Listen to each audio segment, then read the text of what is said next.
Here we are. I turned down here at the next block. Thanks, mister. I'll get off there.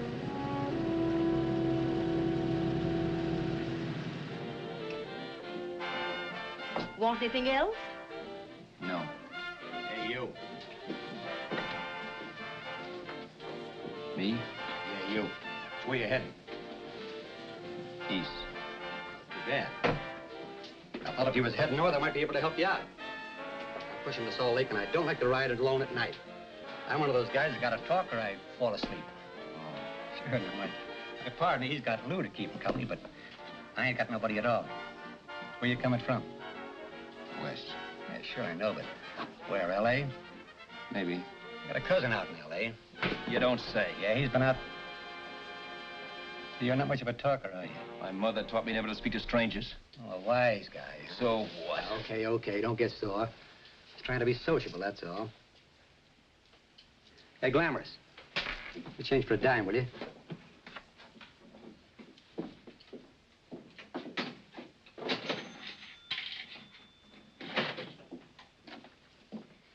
Let's have something quieter this time, Joe. My head's splitting. Is that what's wrong with it? Done with your coffee? No. And don't rush me, will you?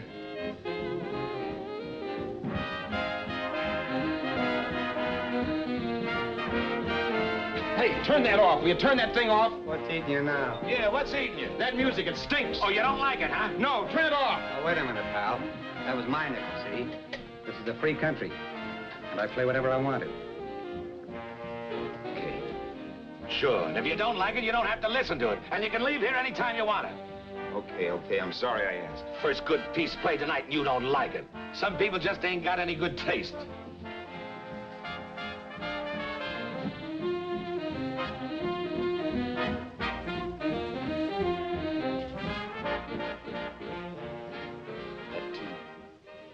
That tune.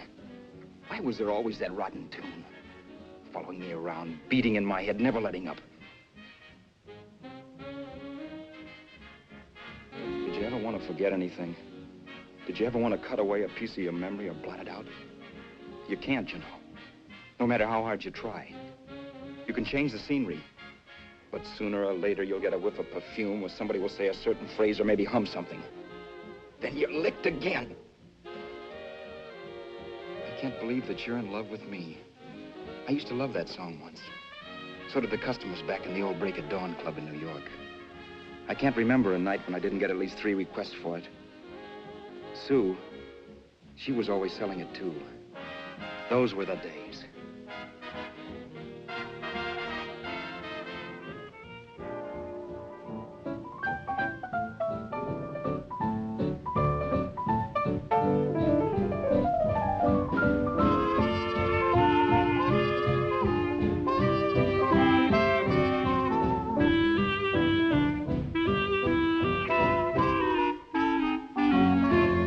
Your eyes of blue, your kisses too. I never knew I can't believe that you're in love with me. You're telling everyone you know that I'm on your mind each place you go. They can't believe that you're in love with me. I have always placed you far above me. I just can't imagine that you love me.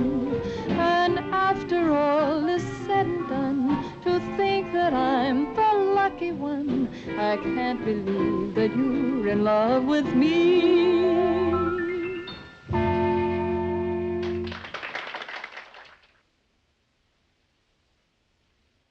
It wasn't much of a club, really. You know the kind. A joint where you could have a sandwich and a few drinks and run interference for your girl on the dance floor.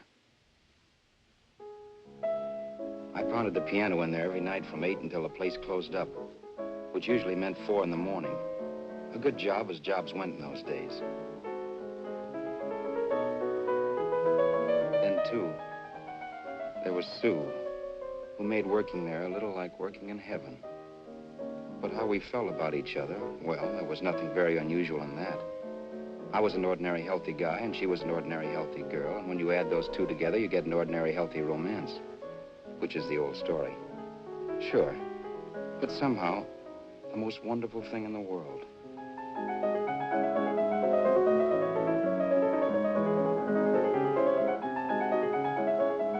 All in all, I was a pretty lucky guy.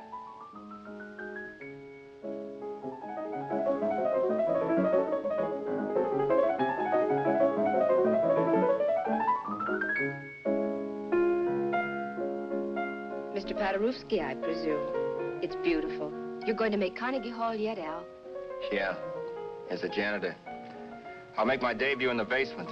I don't blame you for being bitter, darling, but you mustn't give up hope. Why, someday... Yeah, someday.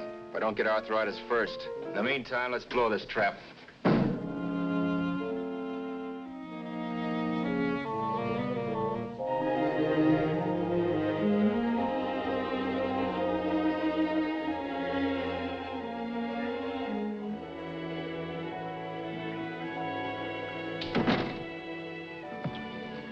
Like to get something to eat, hon? Oh, I don't think so, Al.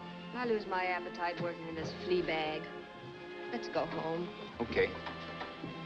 I can't stand much more of that dump. Did you see that drunk tonight trying to paw me? No, what drunk? Does it matter what drunk? Say, what's the matter with you tonight, darling?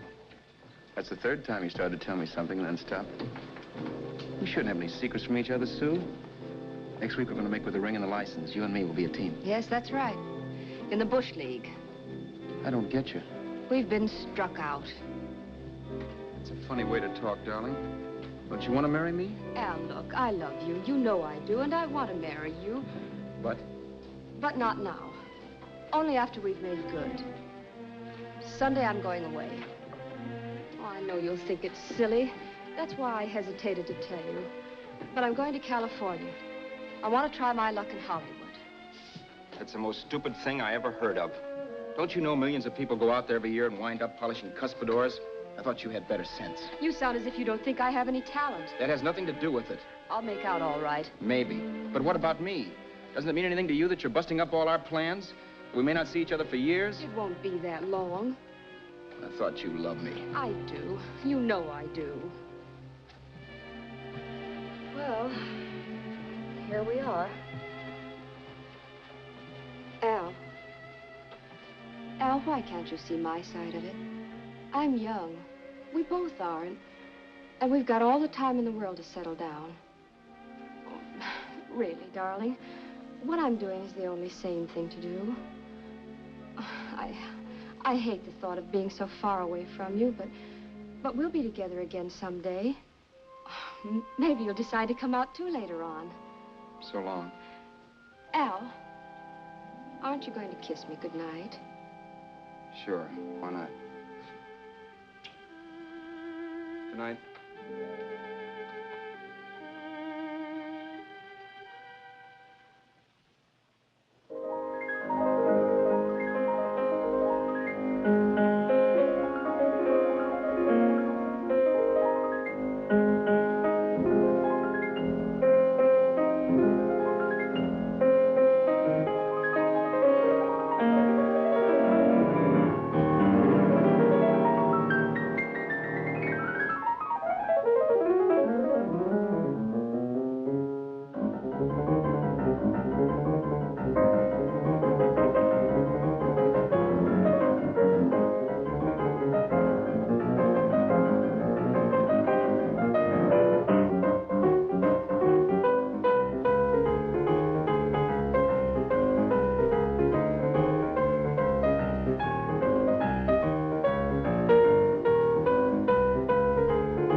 Okay, Roberts.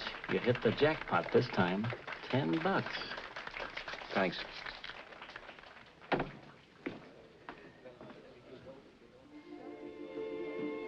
So when this drunk handed me a 10 spot after a request, I couldn't get very excited.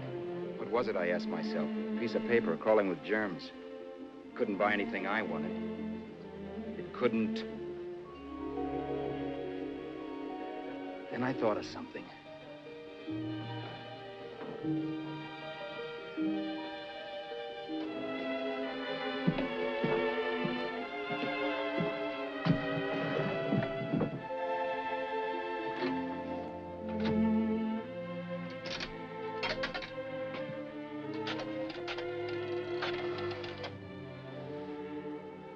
Long distance. I'd like to put a call through to Los Angeles. Miss Harvey. Sue Harvey, Harvey. The number is Crestview 65723.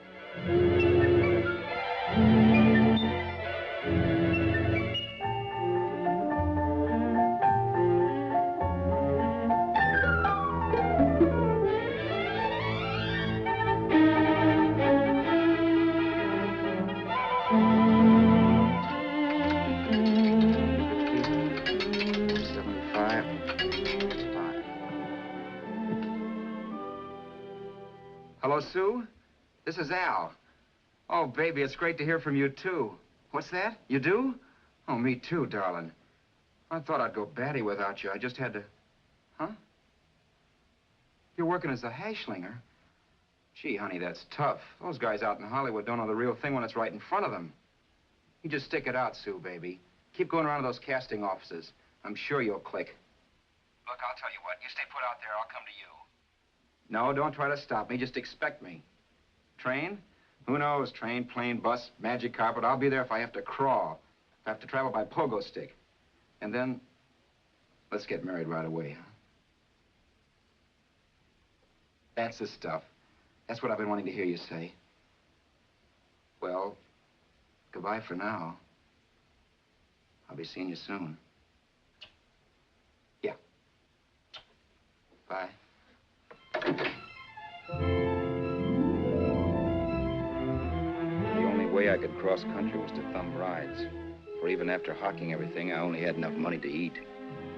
Money. You know what that is. It's the stuff you never have enough of.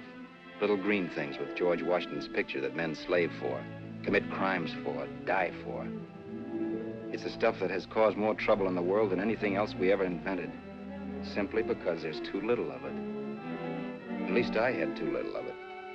So it was me for the thumb.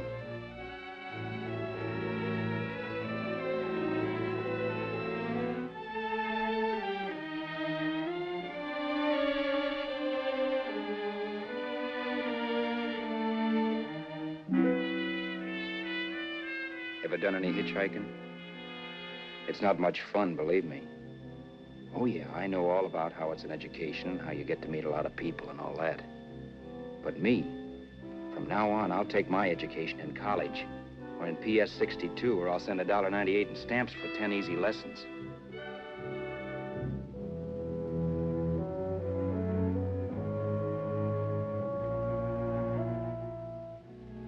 Thumbing rides may save your bus fare, but it's dangerous. You never know what's in store for you when you hear the squeal of brakes. If only I had known what I was getting into that day in Arizona. Here, throw that in the back seat. Okay, let's go. Make sure that door's closed.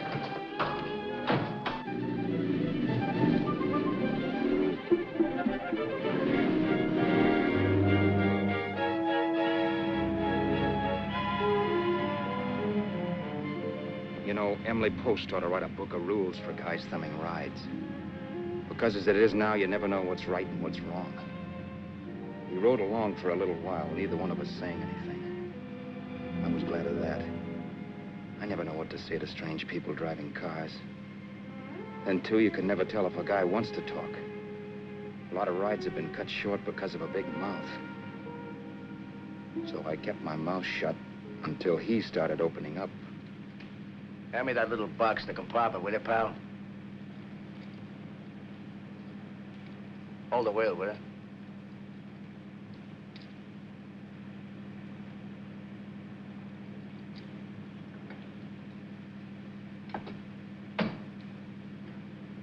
How far are you going? L.A.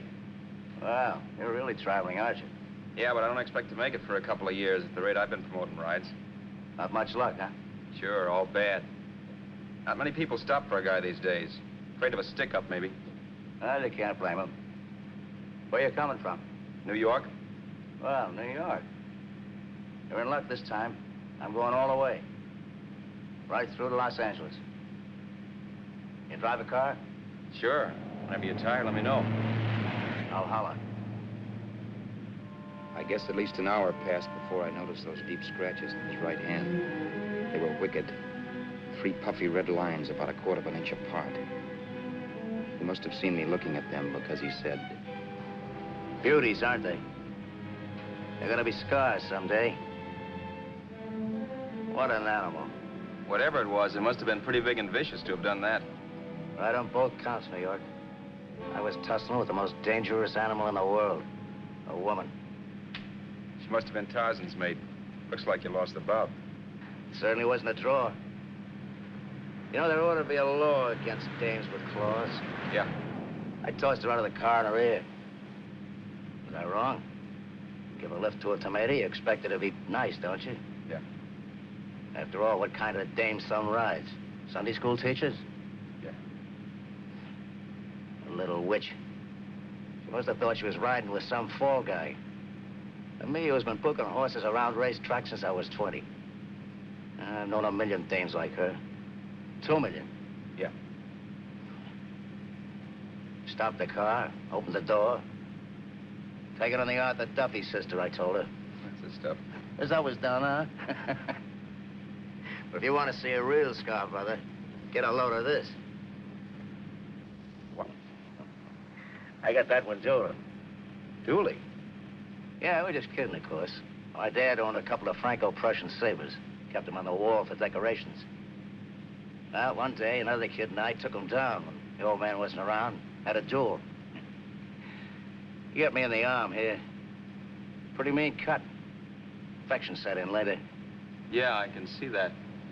Now, give me that box again, will you? Yeah.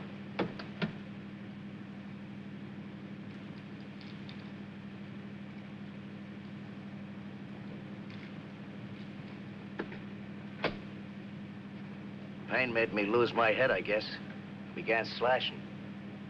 Before I knew it, I'd put the other kid's eye out. That was tough. Well, it was just an accident, of course. But you know how kids are. I got scared, decided I was going to run away from home. Old man almost caught me when I was packing my duds. The bloody rag I had wrapped around my wrist hadn't caught his attention. You've seen the bundle for sure. But I beat it when he was phoning for a doctor. That was 15, 16 years ago. I haven't been home since. Pull in there for a bite or something, huh? a bite or something. Brother, was I hungry. I hadn't had anything in my stomach for hours. Yet even with that gnawing in the pit of my belly, I didn't want to be in too big a rush to put on the feed bag. First, I had to make sure this guy knew the score. If I got him down on me, it was goodbye ticket to Hollywood. I'll wait out here for you, mister. If it's the money, don't worry about paying for it. This time it's on me. Well, that's white of you, Mr. Haskell, think nothing of it. You make your first million, maybe you can do the same for me. Come on, New York. I gotta make the West Coast by Wednesday. There's a horse running at Santa Anita named Paradiesical. Means dough to me if I'm on him. We'll make it all right. He did most of the talking during the half hour we were in the place. I ate. He rambled on about his old man, whom he hadn't heard from since he ran away as a kid. And how he happened to become a bookie. And then all about how he got rooked in Miami. One race, 38 grand. They cleaned out my book. How do you like that? That was tough luck. Yeah, and I'm supposed to be the smart guy. Well, you just wait. I'm going back to Florida next season with all kinds of jack. And you watch those stinkers run for cover. Want anything else? No, thanks. I've had plenty.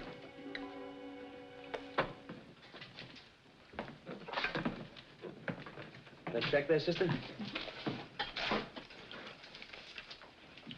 Oh, just a minute. Your change, sir. Keep it, sister. Oh, thank you, sir. Call again. I'll be waiting outside for you when you finish work. Sharp check, huh?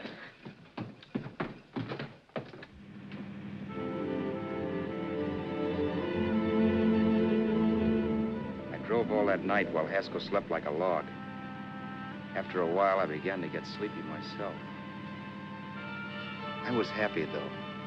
Soon I'd be with Sue again. The long trip was practically over, and there'd be no more hoofing it down the concrete. I began to think of the future, which couldn't have been brighter if I'd embroidered it with neon lights. It was nice to think of Sue shooting to the top. It's amazing what a full belly can do to your imagination. Your eyes of blue, your kisses too, I never knew what they could do. I can't believe that you're in love with me. You're telling everyone you know I'm on your mind each place you go. I can't believe that you're in love with me.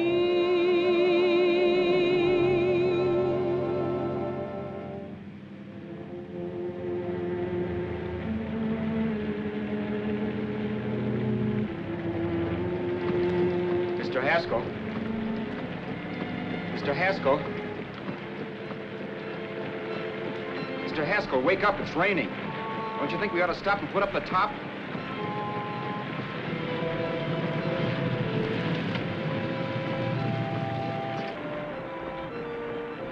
Mr. Haskell, I'm going to put up the top.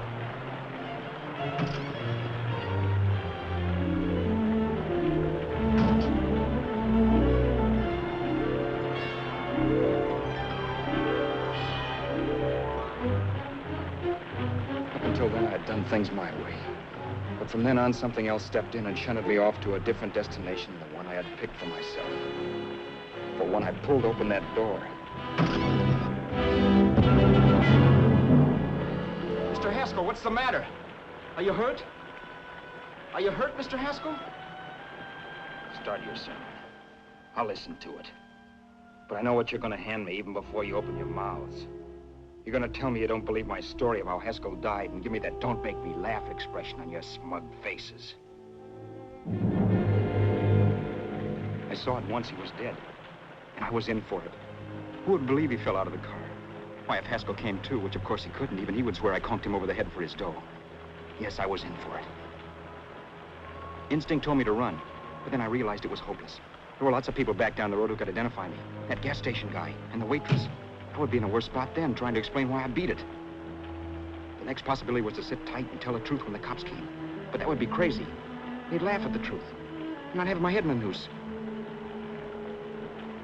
So what else was there to do but hide the body and get away in the car? I couldn't leave the car there with him in the gully. That would be like erecting a tombstone.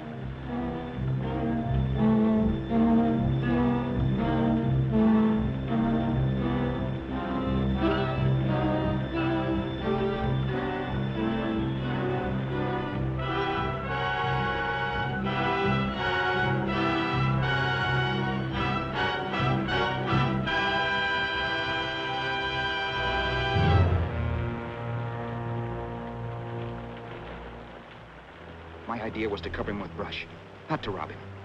But then I remembered that even if I only drove the car for 100 miles or so, I would need money for gas. Besides, it was stupid of me to leave all that money on a dead man. Not only that, I'd have to take his driver's license in case I was stopped for something. I didn't like to think about it, but by that time I'd done just what the police would say I did, even if I didn't. My clothes. The owner of such an expensive car would never be wearing them.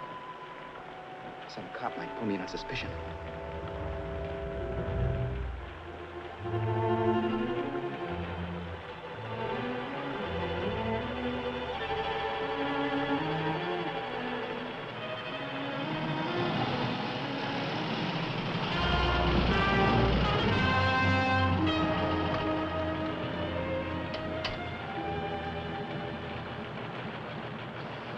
Hey, you, this your car? Don't you know better than to leave a car with the wheels halfway in the middle of the road? That's the way accidents happen. I'm sorry, officer. I was just putting up my top. I didn't think. Well, the next time, think. I'll let you go now, but watch your step in the future. I know that's a lonely stretch, but cars come by here once in a while, and we have plenty of crack-ups. Thanks, officer.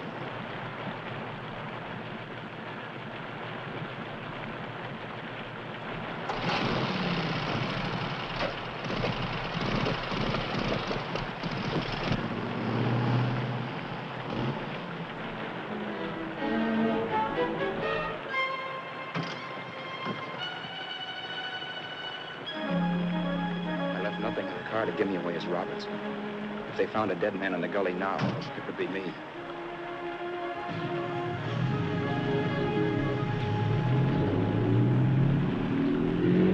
As I drove off, it was still raining.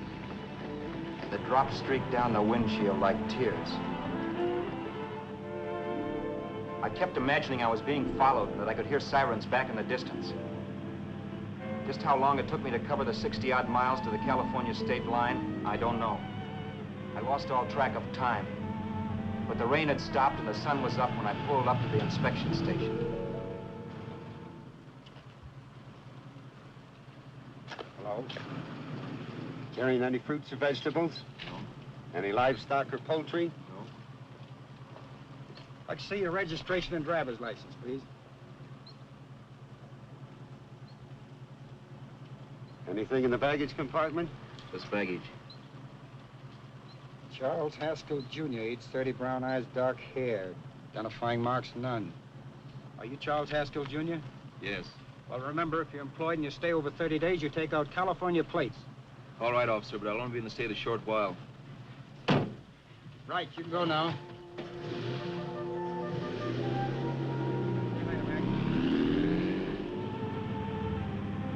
I couldn't drive any farther without some sleep.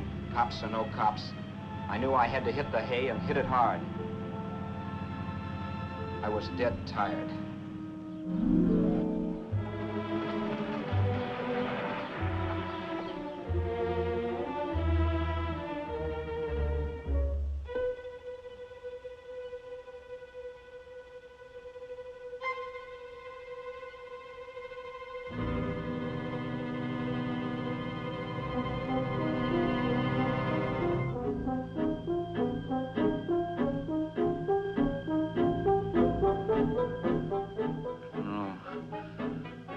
Mr. Haskell. No.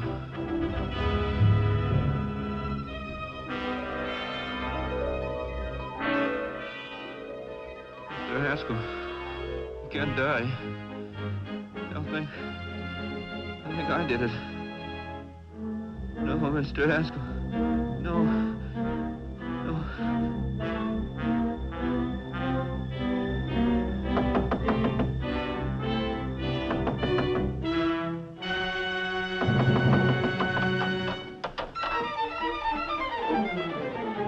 Who's there? It's the maid. Can I come in and clean? Later. In a half hour. All right, sir.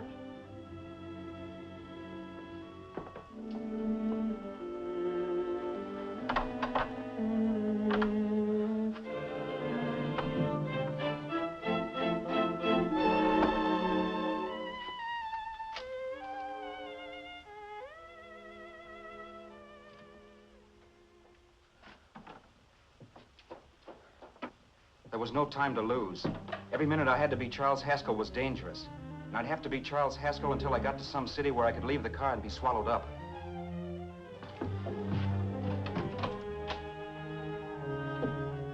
That meant driving the car as far as San Bernardino, maybe even to Los Angeles. In a little town, I might be noticed, but in a city, I should be safe enough. Then, after I ditched the car, I could go on to Sue. But those 5 minutes at the state line made me realize it might be a good idea to find out a little bit about Mr. Haskell. Then, if anybody asked me questions, I could give the right answers. The first thing I found out was that I had $768. This was a lot of jack, but believe me, it was the kind of money I'd rather not have.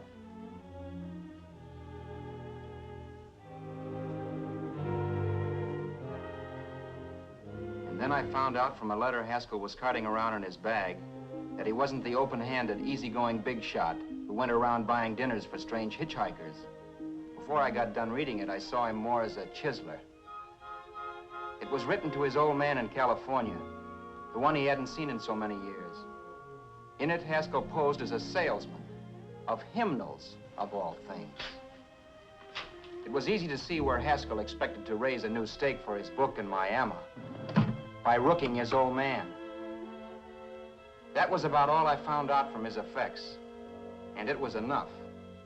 I told myself, maybe old man Haskell was lucky his son kicked off. He would never know it, but it saved him from taking a flyer in sacred literature preferred.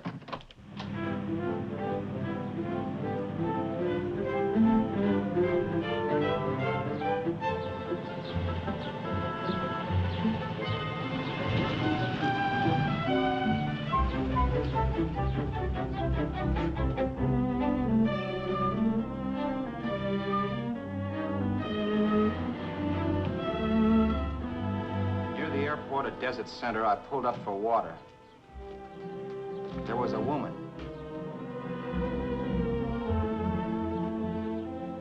Hey, you! Come on if you want to ride.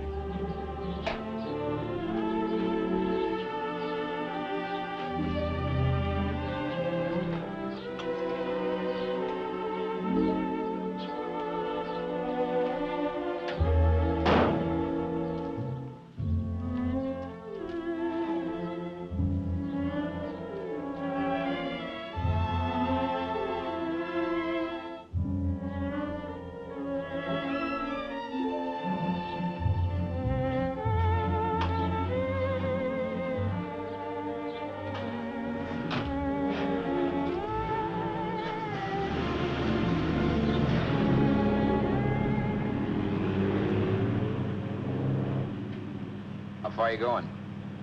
How far are you going? That took me by surprise, and I turned my head to look her over. She was facing straight ahead, so I couldn't see her eyes.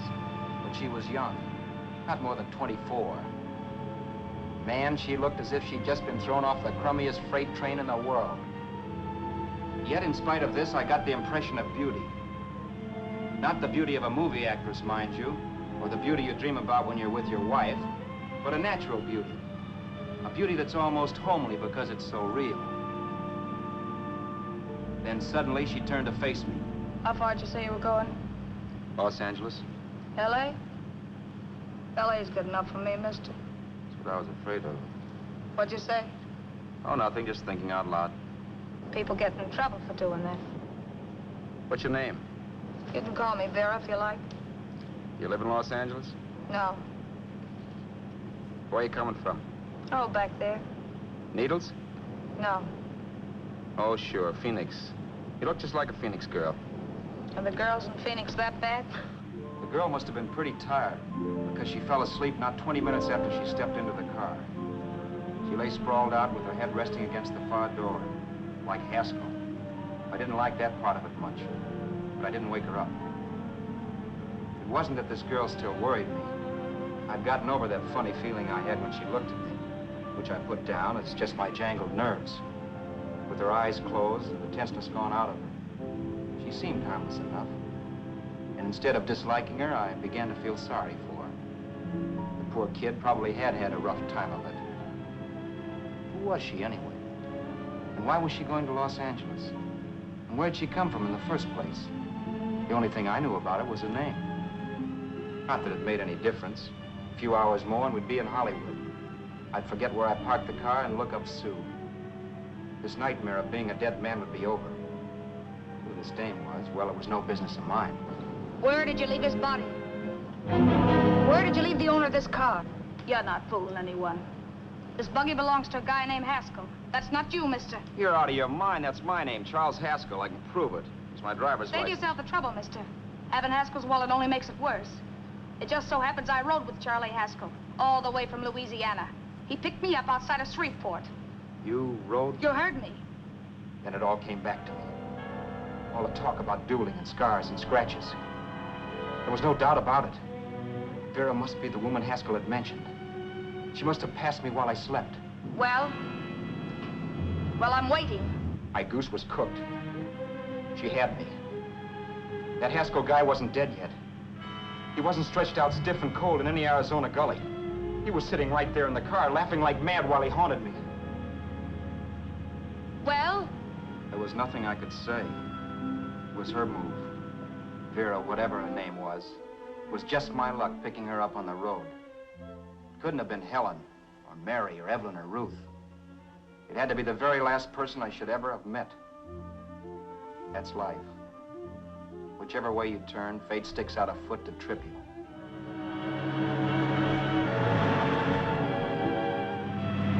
I told her everything, but she didn't believe my story. I should have saved my breath. That's the greatest cock and bull story I ever heard. So he fell out of his car. Say, who do you think you're talking to, a hick? Listen, mister, I've been around, and I know a wrong guy when I see one. What'd you do, kiss him with a wrench? Now, wait a minute. What I told you was true. You see, that's why I had to do it. You think I killed him. Well, the cops would have thought so, too. Yeah, well, maybe they still think so. What makes you so sure I'll shut up about this? Girl, I'm innocent. Give me a break, will you? It won't do me any good having you pinched. The cops are no friends of mine. Now, if there was a reward, but there isn't. Thanks. Don't thank me yet. I'm not through with you by a long shot. Let's see that roll.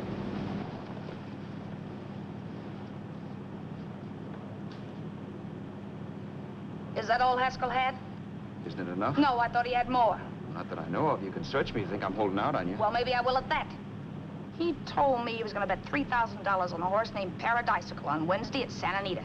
He was stringing you along. He meant 300. Maybe. Sure, $3, 300. He was a piece of cheese, a big blowhard. Listen, mister, don't try and tell me anything about Charlie Haskell. Remember, I knew him better than you did. Okay, then you knew he was a four-flusher. That explains the $3 bet. I'm not so sure he didn't have that $3,000. Why should I believe you? You got all the earmarks of a cheap crook. Now, wait a Shut minute. up. You're a cheap crook and you killed him. For 2 cents, I'd change my mind and turn you in. I don't like you. All right. Don't get sore. I'm not getting sore. But just remember who's boss around here. If you shut up and don't give me any arguments, you'll have nothing to worry about. But if you act wise, well, mister, you'll pop into jail so fast it'll give you the bends. I'm not arguing. Well, see that you don't. You know, as crooked as you look, I'd hate to see a fella as young as you wind up sniffing that perfume that Arizona hands out free to murderers. I'm not a murderer. Of course you're not. Haskell knocked his own head off. He fell, that's how it happened, just like I told you. Sure, and then he made you a present of his belongings. I explained why I had to do skip that. it. Doesn't make a difference one way or another. I'm not a mourner. I liked Haskell even less than I liked you. Yeah, I saw what you did to him. What do you mean? Well, scratches on his wrist. Sure, I scratched him. I'll say you did. So your idea was to drive the car a little way, maybe into San Bernardino, and then leave it. You weren't gonna sell it? Sell it? You think I'm crazy? Somebody else's car? See, all I want to do is leave it somewhere and forget I ever saw it. Not only don't you have any scruples, you don't have any brains. I don't get you. Maybe it's a good thing you met me. You'd have got yourself caught, sure. Why, you dope. Don't you know a deserted automobile always rates an investigation? Huh? Look, the cops find a car. Then they get curious. They wonder where the owner is. So, all right, they don't trace Haskell. They trace you. I never thought of that. The only safe way to get rid of the car is to sell it to a dealer. Get it registered under a new name. Say, stop at the next store. I want to get a bottle and do some shopping before we hit L.A. Okay. As soon as we find a place, I'll drop you off and pick you up later. Nothing doing. You're coming in, too. From now on, you and I are like the Siamese twins. Have it your way, but I don't get the point. The point is, I don't want you to get lost. I'm not going to beat it if that's what you're afraid of. I'll say you're not. Well, I'm going to see that you sell this car so you don't get caught. Thanks. Of course, your interest wouldn't be financial, would it? You would want a small percentage of the profits. Well, now that you insist, how can I refuse? 100% will do. Fine. I'm relieved. I thought for a moment you were going to take it all. I don't want to be a hog. A few hours later, we were in Hollywood. I was recognizing places Sue had written about. It struck me that far from being at the end of the trip, there was a greater distance between Sue and me than when I started out. Vera wasn't kidding with that Siamese twins crack. She rented a little apartment as Mrs. Charles Haskell. When I objected to this, she explained that it was on account of the car. A dealer might think something was funny if he called and found we were using different names.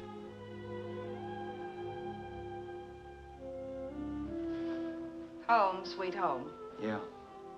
Not bad, either.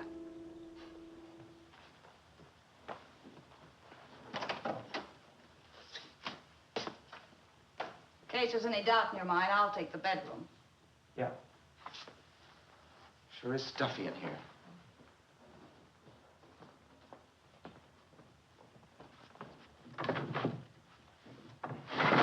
Keep the window shut. Okay. The old crow downstairs said there's a folding bed behind this door.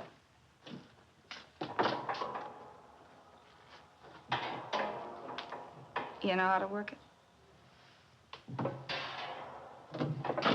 I invented it. Some joint. One can't have everything.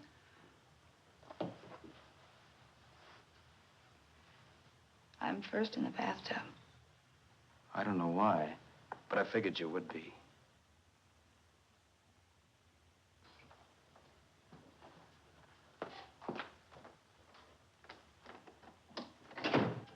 Boy, oh boy. It sure feels good to be clean again. I must be 10 pounds lighter. You must be. Well, hitching rides isn't exactly the way you keep your schoolgirl complexion. I wish that guy with the sax would give up. Gets on my nerves. Forget it. Have a drink. Aren't you afraid I might take you up on it? If I didn't want to give you a drink, I wouldn't have offered it. Why be a sorehead, Roberts? You got yourself into this thing. You should be grateful I'm not turning you in. Why, if I wasn't regular, you'd be in the pen this minute, being photographed, fingerprinted, and being pushed around by the cops. So cheer up. Get rid of that long puss. Or is your conscience bothering you?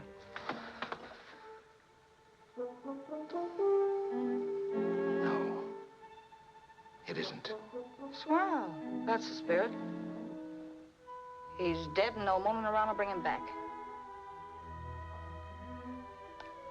Anyway, I never could understand this worrying about something that's over and done with. Now look, Vera, for the last time I didn't kill him. Haskell was a sick man. Maybe he was dead before he fell out of the car. I don't know. Sure, he died of old age. All right. So if it'll make you sociable, you didn't kill him.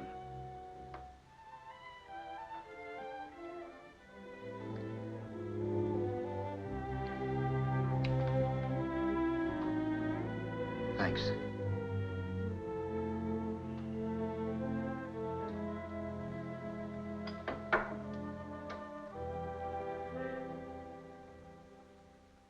We're out of liquor, Roberts. Yeah.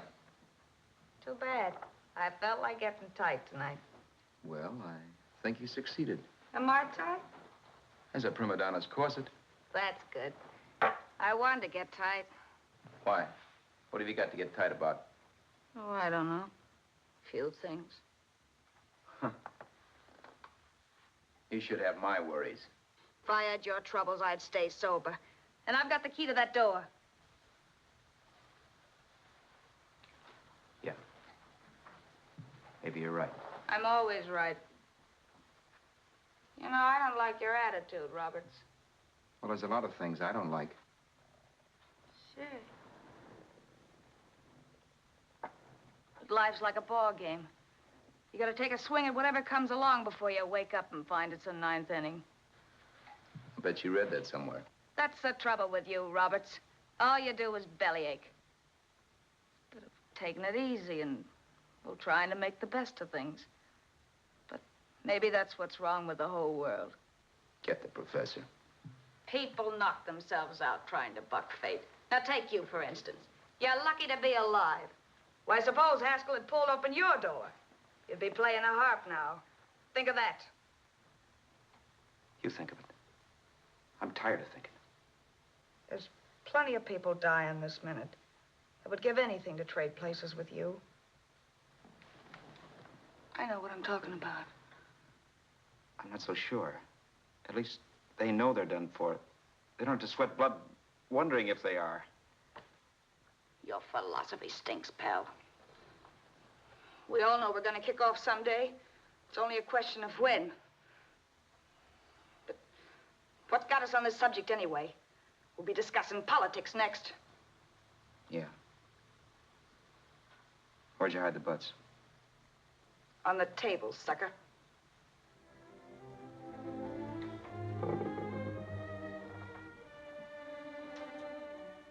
We bored each other with conversation for a couple of hours longer. Every 5 minutes, one of us was wishing we had another bottle or a radio or something to read. Then finally, we ran out of chatter. I know it's only 11 o'clock, but I want to get up early and make the rounds of the used car lots. No hurry about that. We got all the time in the world. Maybe you have, but if you think I want to stay cooped up in this place any longer than I have to, you're batty. It's not a bad place. Pay plenty for diggings like this in New York. I wouldn't like it if it was the Ritz.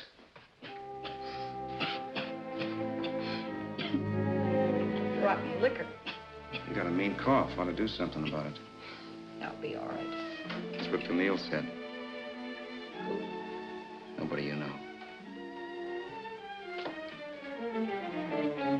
Wasn't that the dame that died of consumption? Yeah. Wouldn't it be a break for you if I did kick off? You'd be free with all Haskell's dough and car. I don't want to see anybody die. Not even me. Especially not you. One person died of me. If you did, well, that's all I need. You don't like me, do you, Roberts? Like you. I love you. My favorite sport is being kept prisoner. After we sell the car, you can go to blazes for all I care, but not until then.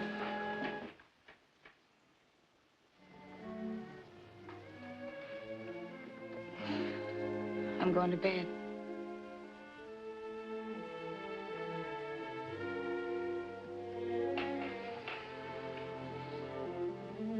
Good night, Roberts. Don't try and sneak away during the night. All the doors are locked. Anyway, if I find you gone in the morning, I'll notify the police. They'll pick you up. Don't worry, I know when I'm in a spot. Well, good night. I hope that portable rack isn't too uncomfortable for you. Don't lose any sleep over it, will you, Vera?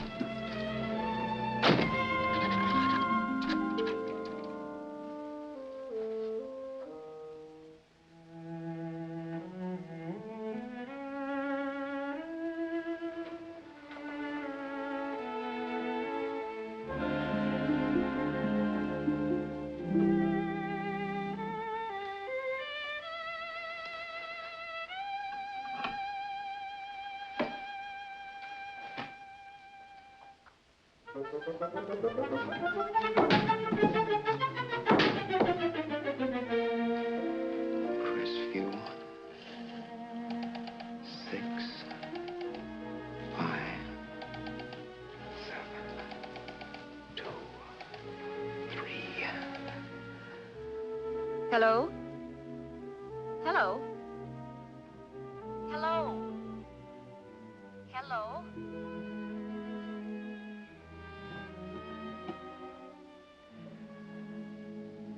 No. Not yet, darling. Tomorrow. Maybe. If this were fiction, I would fall in love with Vera, marry her, and make a respectable woman of her. Or else she'd make some supreme Class A sacrifice for me and die. Sue and I would bawl a little over her grave and make some crack about there's good in all of us. But Vera, unfortunately, was just as rotten in the morning as she'd been the night before. All right, I'm coming. Look, Vera, it's almost noon. So what? The dealers will be there all day? I'll be there all year, too, but that doesn't mean I'm going to wait that long. Shut up. You're making noises like a husband. Well, do I rate a whistle? You sure do, but let's go. Let's go, let's go. I spent $85 and 2 hours preparing bait, and all you can say is let's go. Come on.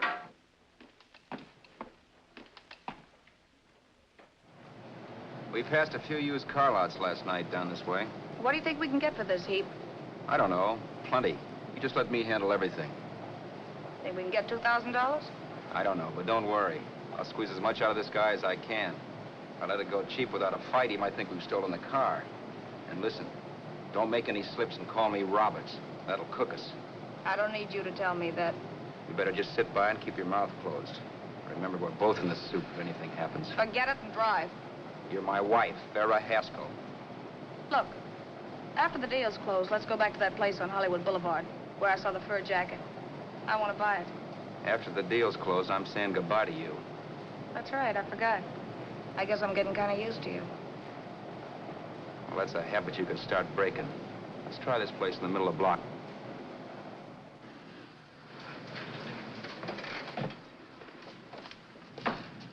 Good afternoon. What can I do for you?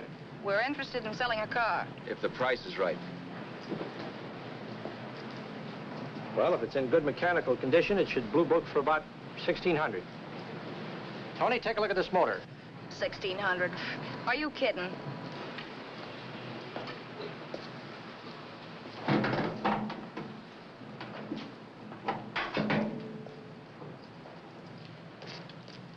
Well, maybe $1,850. Before I let it go for $1,850, I'll wreck it and collect the insurance first.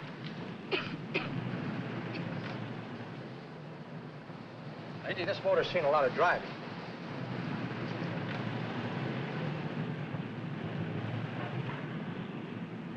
Well, the mechanic inspected the car. We haggled. At last, when we were all worn out, we hit a compromise. His price. Okay, it's a deal. All right, come in. We'll sign the papers. I have the ownership papers right here with me. Look, Vera, in the meantime, will you clean out the dash compartment? There may be some stuff in it. All right, darling. 1,850 bucks. That dirty crook.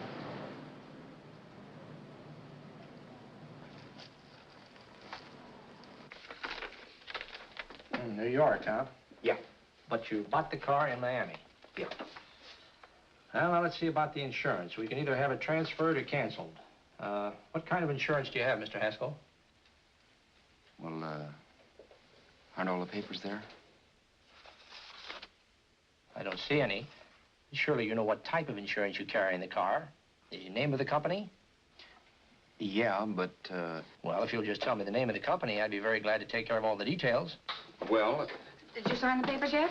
not yet. Well, don't. We're not selling the car. Oh, wait a minute, Miss Haskell. Come on, darling. What's the matter? You changed your mind? Yes, I'm sorry. I guess I have. But, Vera... Let's go.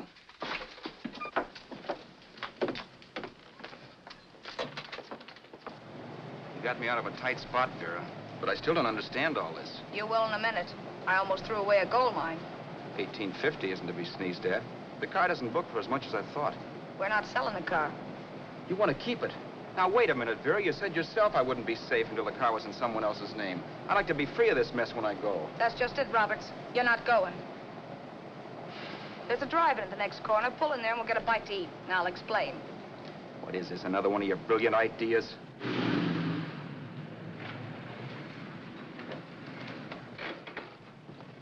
Oh, may I take your order? Make mine a ham sandwich and coffee. And for you, sir? Oh, I don't care. The same. Thank you.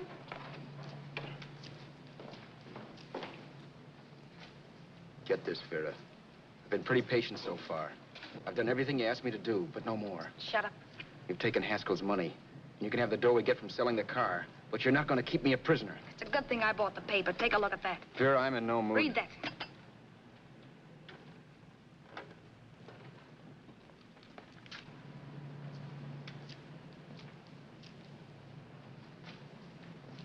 No. Yes. No, I won't do it. Yes, you will. You think I'm crazy? It's impossible, I tell you. Excuse me.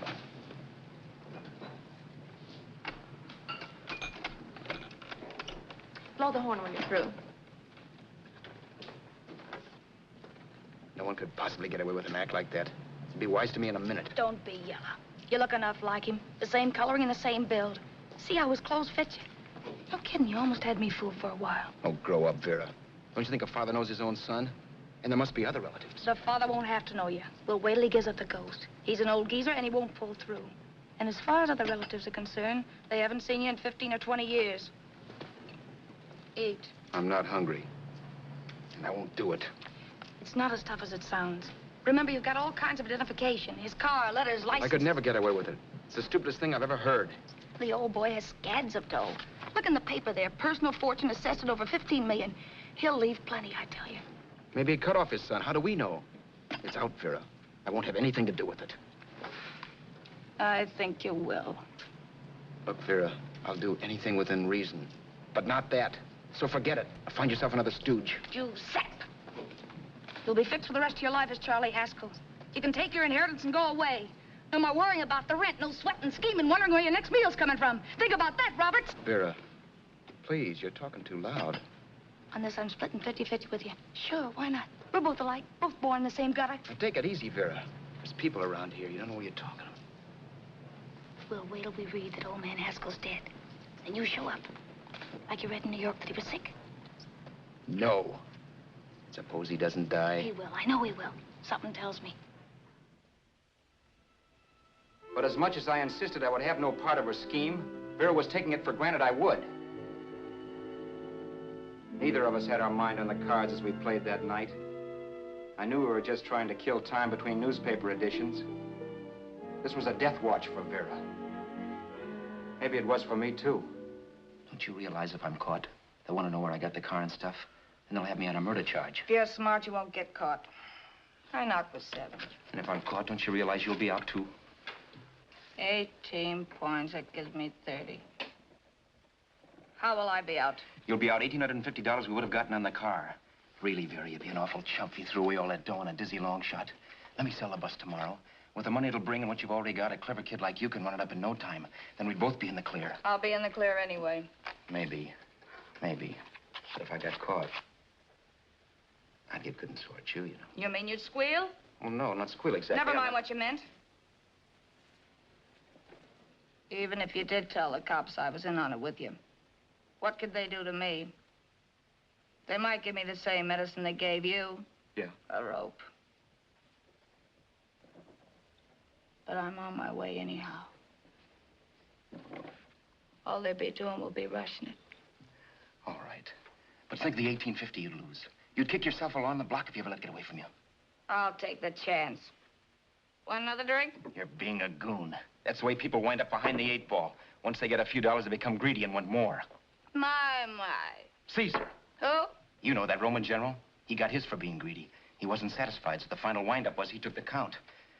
A couple of days ago, you didn't have a dime. Why, you were so broke you couldn't pay cash for a postage stamp. Now you've got almost $700 with $1,850 in the offing. Take my advice. Don't try for more. I'm tired of this game. Let's have some blackjack. Play solitaire. Okay, I will if that's the way you feel about it. That's the way I feel about it. Getting sore and throwing things won't help much, Roberts. I'm really doing you a favor. I help you out of a jam by keeping my mouth shut. I show you how to make some soft money. And what thanks do I get? Thanks. Sure. Or would you rather call the cops and told him you killed a man and stole his money? I didn't kill anybody. Yes, you did. No, I didn't. You know I didn't. All right, then. Suppose I call the cops. If you're innocent, what do you got to be scared of? Okay. Call him, you mutt. Go ahead and call him. See if I care. At least they'll give me a square deal. You want me to call them? You heard me. But I'm warning you. If I'm pinched, I'll swear you were in on it. I'll say that you helped me. If I fry, I'll get even with you. You wouldn't dare. You're ticking. Yeah? Then try it and see. Call him. Yeah. Okay, I will.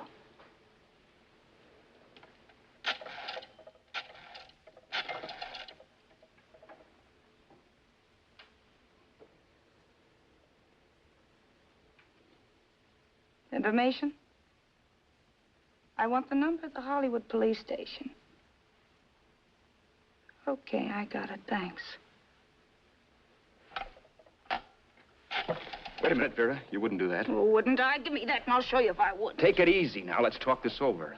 This was early in the evening, and the conversation, while hectic, was at least pitched low. But as the minutes passed, and more obstacles to her plan popped into my head, the air got blue. Each word coming from our lips cracked like a whip. I reminded her that as Charles Haskell, I didn't even know my mother's name, where I'd gone to school, the name of my best friend, whether I had an Aunt Emma or not, my religion, and if I'd ever owned a dog. I didn't even know what my middle initial stood for. I also pointed out that the real Haskell had a scar on his forearm.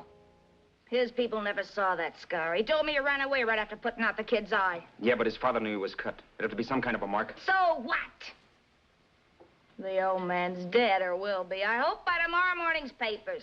Anyway, you could cut yourself a little, couldn't you? Boy, for that kind of dough, I'd let you cut my leg off. You're drunk and you're crazy mad, Vera. Turn me in if you want to, but I won't get mixed up in this. Besides, how do we know? Haskell was such a phony. Maybe he wasn't the man's son at all. Maybe he just dreamed it up. Well, dream it or not, you won't be dreaming when the law taps you on the shoulder. There's a cute little gas chamber waiting for you, Roberts. And I hear extradition to Arizona's a cinch. Where's that phone? Vera! Leave me alone. Vera! Here. I want a phone. Call police. I hate you, yellow stinker. You leave me alone. I'll let you alone when you promise to leave the phone where it is. You're drunk. You don't know what you're doing. You're hurting me. Will you promise? All right.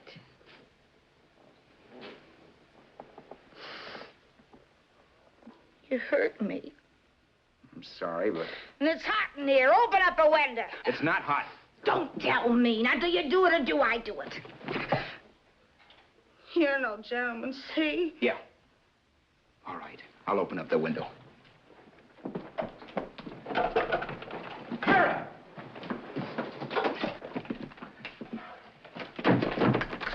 Vera, open the door. Please open the door. Vera, open the door. Don't use the phone. Listen to me. I don't like you, Roberts. You're no gentleman, see? You hurt my hand, and I'm going to get even with you. If you don't open the door, I'm going to kick it down, Vera. Vera, don't call the cops. Listen to me. I'll do anything you say. Vera, let me in. I'll break the phone.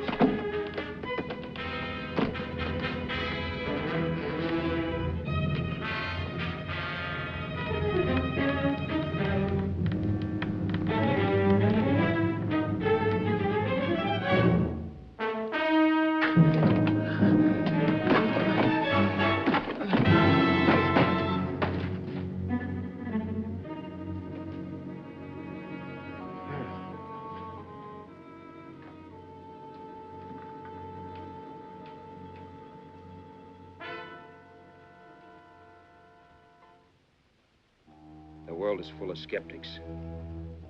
I know. I'm one myself. In the Haskell business, how many of you would believe he fell out of the car? And now, after killing Vera without really meaning to do it, how many of you would believe it wasn't premeditated? In a jury room, every last man of you would go down shouting that she had me over a barrel and my only out was force. The room was still. So quiet that for a while I wondered if I had suddenly gone deaf. It was pure fear, of course. And I was hysterical, but without making a sound. Vera was dead, and I was her murderer. Murderer? What an awful word that is. But I'd become one. I'd better not get caught. What evidence there was around the place had to be destroyed. And from the looks of things, there was plenty. Looking around the room at things we'd bought was like looking into the faces of 100 people who had seen us together and who remembered me. This was the kind of testimony I couldn't rub out. No. I could burn clothes and hide bottles for the next 5 years. There'd always be witnesses. The landlady, for one. She could identify me. The car dealer, the waitress in the drive-in, the girl in the dress shop, and that guy in the liquor store. They could all identify me. I was cooked. Done for. I had to get out of there. While once I'd remain beside a dead body, planning carefully how to avoid being accused of killing him, this time I couldn't. This time I was guilty. Knew it. Felt it. I was like a guy suffering from shock. Things were whirling around in my head. I couldn't make myself think right. All I could think of was the guy with the saxophone and what he was playing. It wasn't a love song anymore. It was a dirge.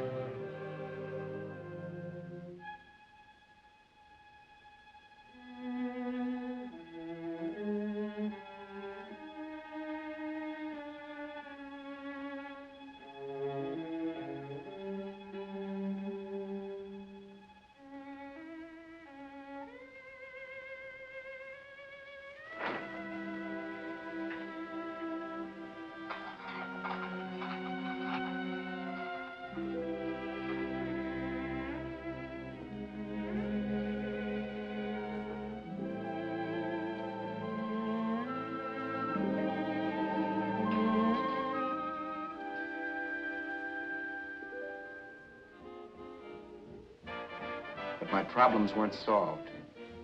I had to stay away from New York for all time because Al Roberts was listed as dead and had to stay dead. And I could never go back to Hollywood. Someone might recognize me as Haskell. Then, too, there was Sue. I could never go to her with a thing like this hanging over my head. All I could do was pray she'd be happy.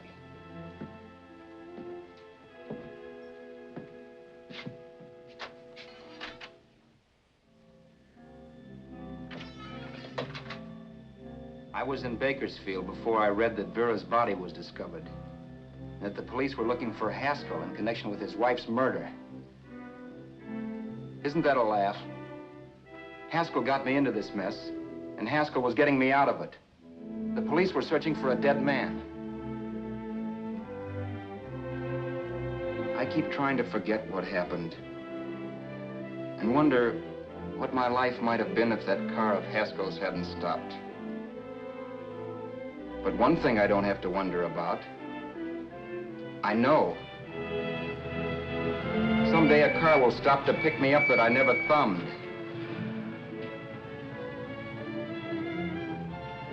Yes. Fate, or some mysterious force, can put the finger on you or me for no good reason at all.